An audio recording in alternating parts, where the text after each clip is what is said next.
O Senhor esteja convosco. Ele está no meio de nós.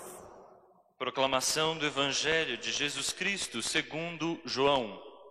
Glória a vós, Senhor. Naquele tempo, João estava de novo com 2 de seus discípulos. E vendo Jesus passar, disse: Eis o Cordeiro de Deus. Ouvindo essas palavras, os 2 discípulos seguiram Jesus. Voltando-se para eles e vendo que o estavam seguindo, Jesus perguntou: O que estáis procurando? Eles disseram: Rabi, que quer dizer mestre, onde moras? Jesus respondeu: Vinde ver. Foram, pois, ver onde ele morava, e nesse dia permaneceram com ele. Era por volta das 4 da tarde. André, irmão de Simão Pedro, era um dos 2 que ouviram as palavras de João e seguiram Jesus. Ele foi encontrar primeiro seu irmão Simão e lhe disse: Encontramos o Messias, que quer dizer Cristo. Então André conduziu Simão a Jesus. Jesus olhou bem para ele e disse: Tu és Simão, filho de João. Tu serás chamado Cefas, que quer dizer pedra. Palavra da salvação. Glória a vós, Senhor. Pelas palavras do Evangelho sejam perdoados todos os nossos pecados. Amém.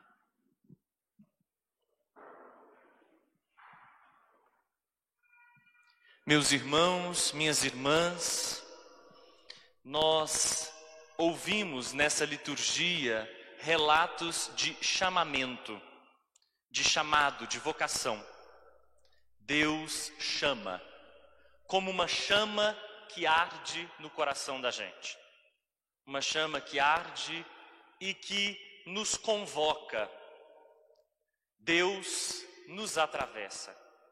E esses atravessamentos não podem ser negados, não podem ser abafados, porque eles têm um eco em nós. A primeira leitura de hoje nos conta exatamente a vocação de Samuel.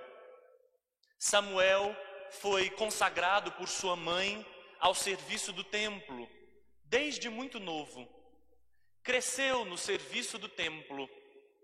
Provavelmente estava apto a este serviço, conhecia os rituais, conhecia os utensílios litúrgicos, sabia quais eram as vestes necessárias para o culto. Ele habitava no templo, onde estava a Arca da Aliança, que representa a própria presença de Deus. Mas ele ainda não conhecia a palavra de Deus. Essa primeira leitura, portanto, nos deixa já a impressão de que é possível conhecer ritos, ter habilidade para cultos, conhecer os utensílios litúrgicos, saber tudo de um ritualismo e de um formalismo sagrado, mas ainda não conhecer a palavra de Deus. É impossível não pensar naquilo que nós muitas vezes vivemos, uma fé esvaziada de sentido, uma fé mais formalista do que propriamente ligada ao centro, ao fundamental, cheia de penduricalhos, mas esquecida do mais importante. Muitas vezes a nossa piedade, a nossa religiosidade, a nossa fé dá mais provas da nossa falta de fé. E por isso é preciso tomar muito cuidado. Chamado exige ouvido afiado. Todos nós precisamos passar por esse processo de afinar o ouvido. Gente de voz muito afinada, há muita gente, mas de ouvido afinado, nem sempre. E essa voz de Deus não vem de fora. Essa voz de Deus não grita de fora da vida, mas ela brota de dentro do coração. Ela é uma experiência íntima. e uma experiência que precisa ser discernida, que precisa ser constantemente maturada. Samuel está deitado. Essa posição é muito curiosa. É noite, é o tempo da sonolência, não é o lugar nem a hora de estar desperto. Parece que ele deveria estar deitado e tomado de sonolência. E é nesse momento que a voz de Deus o desperta, chamando-o pelo nome. Deus nos conhece a todos pelo nome. Deus é quem toma a dianteira e nos chama por primeiro. Samuel pensa que é Eli quem o chama. Nós também podemos nos confundir muitas vezes. Ao invés de chegar a Deus, chegar até os ministros sagrados e acharem que eles são deuses. Sacralizar ministros, sacralizar instituições, sacralizar normas e esquecer-se de Deus mesmo. Nós podemos chegar aos ministros sagrados e se eles não apontam para Deus, nós nos perdemos. Quando Samuel chega a Eli, por 3 vezes Eli manda Samuel ir deitar-se. Olhem que curioso, porque Eli, neste momento, exerce uma função nada religiosa e nada sagrada, porque manda Samuel ir para a posição da dormência, para a posição da sonolência. E muitas vezes a nossa religião pode nos desviar do despertar, do afinamento do ouvido, da afinação do ouvido para a voz de Deus. Samuel ouve então pela 4ª vez a voz de Deus e agora Eli finalmente joga a hipótese, talvez seja Deus o chamando. Apesar dos erros, apesar das falhas, nós somos convidados a maturar a voz de Deus em comunidade. É quando 2 ou mais põem os olhos numa questão que a questão pode ser destrinchada, melhor discernida. Samuel precisa maturar a voz que não o chama de fora, mas o chama de dentro. Samuel precisa deixar esse chamado, como chama, arder. Samuel precisa aprender no silêncio da noite a ouvir a voz de Deus. Nós não ouviremos voz nenhuma no meio do barulho, no meio da dispersão em que a gente vive, na constante preocupação que nós temos, estilhaçados com muitas responsabilidades e exigências. Nós não seremos capazes de ouvir a voz de Deus sem sensibilidade. É preciso redespertar, portanto, a sensibilidade em nós, para que nós sejamos capazes de ouvir a palavra, e a palavra que Deus nos dirige. Não nos enganemos, todos nós somos chamados. O que a gente pensa, geralmente, que são os padres, os diáconos, os que exercem algum ministério sagrado, que são os únicos chamados? Não é verdade. Todos nós somos chamados porque somos chamados à vida. É o chamado fundamental que nós temos. Ela é dom e é uma tarefa. Ter responsabilidade para com a nossa vida, para com a vida do outro. Essa responsabilidade foi colocada nas nossas mãos. E quando nós dizemos somos chamados à vida, geralmente a gente pensa que é chamado a respirar, a nascer, a sair do útero materno. Também isso, mas é principalmente ser chamado à vida com sentido. Porque muita gente vive como se não vivesse. Porque muita gente vive como se já estivesse morto. Ser chamado à vida é despertar, pôr-se de pé, reconhecer que chama arde em nós. Quais chamas estão dentro de nós e pôr-se a caminho, encontrar sentido, dar sentido para a vida. Nós também somos chamados à alegria. Parece ser tão difícil falar de alegria quando nós experimentamos tantos despedaçamentos, quando nós experimentamos os cacos. Mas esta é uma vocação humana, porque é um desejo que está aí, talhado no coração da gente, o desejo de alegria, o desejo de felicidade, o desejo de pegar os cacos e fazer algo com eles, de criativo. Nós podemos fazê-lo. Todos nós também somos chamados a sermos filhos e filhas de Deus. Todos, não só os católicos, não só os da religião cristã, todos temos como chamado essa filiação a Deus. E nós a encontramos na nossa fé cristã a partir de Jesus Cristo, que veio nos comunicar justamente isso, que somos filhos e filhas de Deus e amados. É por isso que o Evangelho também nos coloca diante de uma cena de chamamento.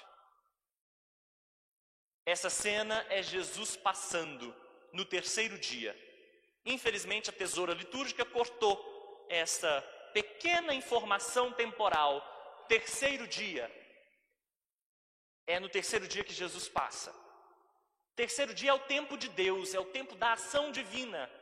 Lázaro ressuscitou no quarto dia, mas no terceiro eles esperavam a ressurreição. Jesus ressuscitou no terceiro dia. No terceiro dia, Deus age. E é no terceiro dia que Jesus passa. Este detalhe evangélico é super simbólico. Passa. Jesus está passando. Ele é o passante. Não passou lá na Galileia há 2000 anos atrás. Passa agora. Neste instante, Jesus passa por nossa vida. É um passante e é preciso redespertar a sensibilidade para percebê-lo. Quem não tem sede, não procura a fonte. Quem não tem fome, não procura o pão. Quem não tem olhos para ver, ouvidos para ouvir, quem não tem abertura, quem tem coração de pedra, não se deixa transformar num coração de carne, neste encontro que passa por nós cotidianamente. O encontro com Cristo não é um encontro adiável para amanhã. Talvez amanhã. Talvez depois de amanhã, quem sabe? No futuro, daqui uns 10 anos. Eu vou formar primeiro. Não. O encontro com Jesus é imediato. Agora, imediato porque é neste instante e imediato porque não tem mediação. Ninguém se interpõe entre o nosso encontro com Jesus e o encontro dele conosco. E esse encontro é transformador. Um encontro libertador. Não é à toa que João Batista aponta para Jesus e diz: eis o Cordeiro de Deus. Aliás, olhem a postura de João. É a postura de todo ministro, de todo aquele que quer servir, apontar para quem é o Cristo, não para si mesmo. Infelizmente, nós vemos por aí muitos apontando para si, pregando a si próprios, fazendo-se de si mesmos o centro, a referência. A própria igreja se autocritica, dizendo que por muitas vezes ela foi autorreferente. Ao invés de apontar para o Cristo, apontou para si própria. E esse é um erro crasso. João Batista diz: eis o Cordeiro de Deus. E só esse versículo nos dá muito o que dizer. Cordeiro de Deus, aquele que tira o pecado do mundo. Não é o que a gente repete em toda celebração? Quando a gente ergue a hóstia consagrada, o corpo de Cristo, nós dizemos: eis o Cordeiro de Deus, que tira o pecado do mundo. Cordeiro de Deus, porque ele liberta. Lembrem-se que o povo hebreu, antes de sair do Egito, comeu o cordeiro e passou a pé enxuto pelo Mar Vermelho. O cordeiro é, portanto, sinal de libertação. Encontrar-se com Cristo é, portanto, encontrar-se com aquele que liberta. Liberta de tudo que escraviza, mesmo que seja a religião. Tudo aquilo que despotencializa a vida, Jesus vai fazendo a gente se livrar disso, desnudar-se disso. A gente vai se tornando então mais pobre, pobre no sentido evangélico. Pobreza no sentido evangélico é não se prender àquilo que não importa. Com Jesus a gente vai se libertando de tudo aquilo que nos aprisiona, de tudo aquilo que a gente não precisa carregar, mas insiste em carregar, de tudo aquilo que amarra a gente, ao invés de deixar a gente ser a gente. Tudo aquilo que nos enforca, que pesa como fardo, de tudo isso, Jesus, o Cordeiro de Deus, nos liberta. Numa sociedade onde os governantes e os religiosos são lobos em pele de cordeiro, não sou eu quem digo, é Jesus. Ele é o Cordeiro de Deus. Onde o homem é o lobo do homem, ele é o Cordeiro de Deus. Onde o homem devora o outro, Jesus Cristo é o Cordeiro pastor, o que cuida. Eis o Cordeiro de Deus, e é a partir desse testemunho que 2 discípulos vão seguir Jesus. Esses 2 discípulos têm nome, um chama André, e o outro, a gente não ouviu o nome dele. A gente não sabe quem é. Não aparece o nome do segundo discípulo que está com André. A tradição vai dizer assim, é João. Mas melhor seria se a gente deixasse o evangelho ser o que é. O discípulo não tem nome. É porque é nesse lugar que a gente pode se encaixar. É nesse lugar que a gente pode colocar o nosso nome. Quem estava com João, André e você? André e eu. E nós ouvimos João apontando para o Cristo e dizendo, eis o Cordeiro de Deus. E nós começamos a seguir Jesus. E é nesse segmento que também nós devemos começar a escutar a pergunta de Jesus. As primeiras palavras de Jesus no Evangelho de João não são uma pregação, não são uma homilia, não são um sermão, são uma pergunta. O que vocês estão procurando? É a pergunta. Que pergunta fundamental se a gente para ouvir bem o que ela diz. O que vocês estão procurando? Atrás de que vocês estão indo? Seguem Jesus por quê? Porque é possível seguir Jesus por muitas razões. É possível seguir Jesus para conseguir fama. É possível seguir Jesus para aparecer por vaidade. É possível seguir Jesus para conseguir dinheiro. Pequenas igrejas, grandes negócios. É possível seguir Jesus por diversas razões, que não a razão que chama, que queima no coração. O que vocês estão procurando é uma pergunta que deve nos vestir. Afinal, o que eu procuro quando vou atrás de Jesus? E então os discípulos respondem com outra pergunta: onde moras? Onde permaneces? Rabi, onde moras? É costume na época de Jesus que os rabis tenham algumas casas específicas para poder ensinar. Eles querem seguir Jesus, eles querem ouvir o mestre, eles querem conhecê-lo, eles querem saber como ele vive. Então, quando a gente ouve a pergunta, onde moras? A gente pode trocar a pergunta por, como vives? Quem tu és de fato? O que fazes? Como eu posso segui-lo de verdade?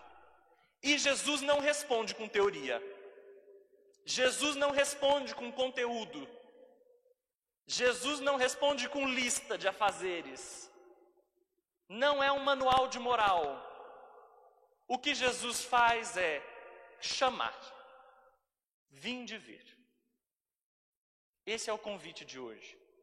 Vinde ver. Estar com Jesus. Ver onde Ele fica. Conhecê-lo melhor. Aprender dele. Aprender seu amor. Aprender seu cuidado para o mais frágil. Aprender quem Ele é para ser como Ele é. Vinde ver. E os discípulos foram e permaneceram com Ele. O verbo, um dos verbos que mais repete no Evangelho de João é este: permanecer. Ficar com Jesus. O discípulo é aquele que fica com Jesus, porque o encontro com Jesus transformou a sua existência radicalmente. O discípulo é aquele que quer enamorar-se do Mestre. E isso que acontece com o discípulo, ele não quer guardar só para ele. Um discípulo que guarda a sua experiência com o Mestre só para si, se perdeu. Um discípulo que fez experiência de transformação com o Mestre, mas isso foi só para si, esqueceu-se do que é o encontro com o Mestre de fato. Vejam o que faz André. André não se demora, corre até Simão para anunciar: encontramos o Cristo. E agora é Simão quem vem até o Cristo. E o relato da vocação de Simão, do chamamento de Simão, é tão bonito quanto o de André e o do discípulo amado. Porque Jesus olha bem. O texto disse isso. Jesus o olhou bem. Olhar bem não é o olhar passageiro, não é o olhar superficial, é o olhar demorado. Se a gente olhar a tradução mais original, a gente vai encontrar olhou dentro. Jesus conhece dentro. E esse encontro com Ele muda, tanto que muda até o nome. Simão deixa de se chamar Simão e passa a se chamar Pedra. Cefas. Então vejam, a liturgia de hoje faz um convite. Convite é convite para a vida. É convite para a vida perto de Jesus. Para uma proximidade, para permanecer com Ele. A gente permanece com Jesus no amor. O Evangelho de João vai dizer: permanece com Jesus quem permanece no amor. Permanece com Jesus quem permanece no amor que dá vida, que dá a própria vida. No amor que defende a dignidade, a justiça, a liberdade, os direitos. No amor que não sufoca. No amor que não asfixia. Mas no amor que permite respirar e que permite viver. Que o Espírito de Jesus, esse Espírito que nos une como um corpo só, como diz a segunda leitura, nos ajude a encontrar Jesus, permanecer com Ele e anunciá-lo. Amém.